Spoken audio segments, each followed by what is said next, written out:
แก้วบุพัด3 ปีเป็นแฮ3 ปีพี่น้องบ่แวเป็นเพิ่นความหู้เต็มตัวแต่เอาตัวบ่รอดพี่น้องเนาะอันนี้ก็ถือว่าเป็นสุภาษิตที่ว่าบอกสอนจิตใจเนาะของทั้งคนเฮาทุกมือว่าสิเป็นการดำรงชีวิตต่างๆต้องมีสติ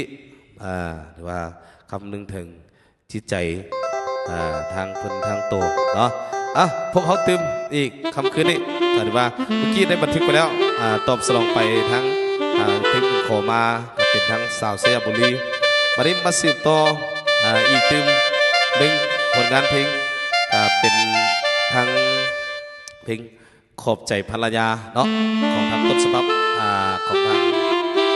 นี่ก็เป็นทั้งจานบุกเกิดบ่แล้วก็มีทั้งสายพินอินซอนสิบอกเนาะพิมพ์พากันได้อภัยเด้อสำหรับที่มาว่าต้นฉบับเสียงเพลงเอามือคีย์บอร์ดเพิ่นกระเกียมเริ่มเลยเนาะมอบไปเลยเจ็ดจังหวะระบบเนาะอย่าลืมจิให้ทั้ง2 คนลูกเลยคนละ1 นิ้วเนาะขอบใจผู้ที่รับส่งคลิปวิดีโอส่งมาเลย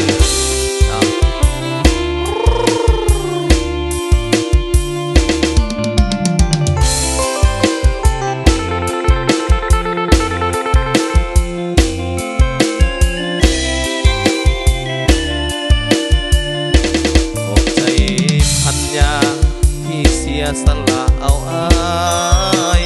อายุสังขาร2 ฝ่ายแตกต่างปานฟ้ากับดินปลื้มในใจนางพอคิดยานคนดูหมิ่นอยู่ในอ้อมอกไอกินไปทวินวักเมียเพลงกันมาแก้วตาสำลานเล่นลนครอบครัวบ่เคยเดือดร้อนบ่มีอย่างซ้อนแอบเฟกบ่มีปัญหาพันยาจริงใจหักแหงบ่มีอย่างให้ละเวงควรเพลงน้องดีเหลือคนหักเมียหลายลืมคิดว่าตัวเองเขาลืมส่องเบิ่งเงาลืมงมเบิ่งงอนโดนตนเป็นเมียที่ดีน้ำใจแสนดียอดคนลืมฟ้าสวรรค์บ้านดนให้2 คนความฮักจริงใจขอบใจน้ำนางที่ให้ความหวังแก่อายขอบใจหลายๆบ่หมายมาลวงหลอกสายอายบ่มียังนอกเหนือจากความภูมิใจที่ยอมสละเอาอาย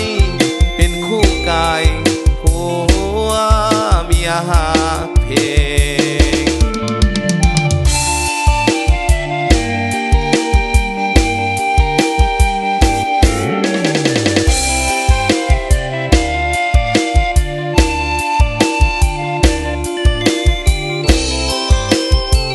ขอบใจสำหรับทุกท่านที่เห็นคลิปของเราอะไร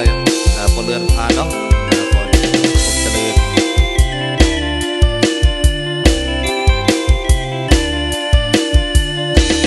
หักเมียหลา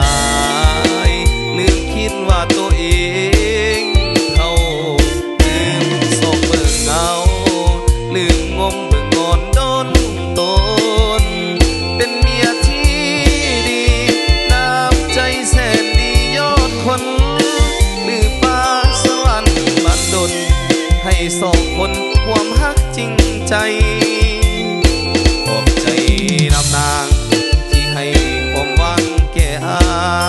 ยขอบใจหลายๆบ่หมายมาลวงหลอกสายอายบ่มียังนอกเหนือจากความภูมิใจที่ยอมสละเอาอายเป็นคู่กายผัวเมียหาเพลง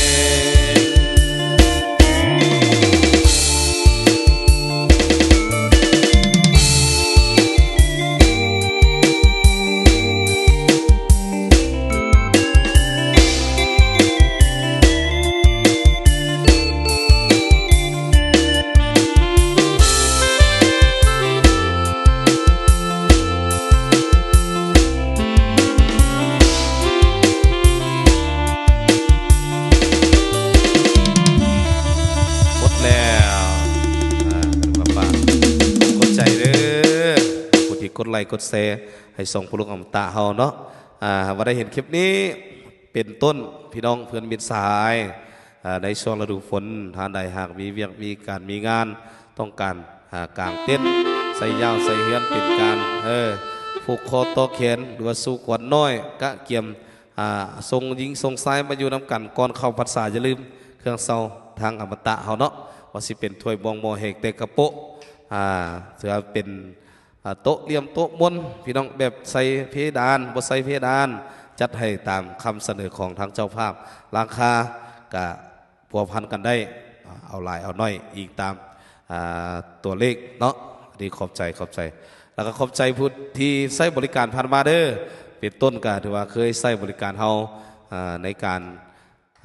ใส่งานเกี่ยวงานดอกต่างๆกับขอบคุณใจขอให้ทั้งพี่น้องมีแต่ความสุขเจริญก้าวหน้าปรารถนาสิ่งใดขอให้สมดังความมุ่งปรารถนาเนาะขอบใจ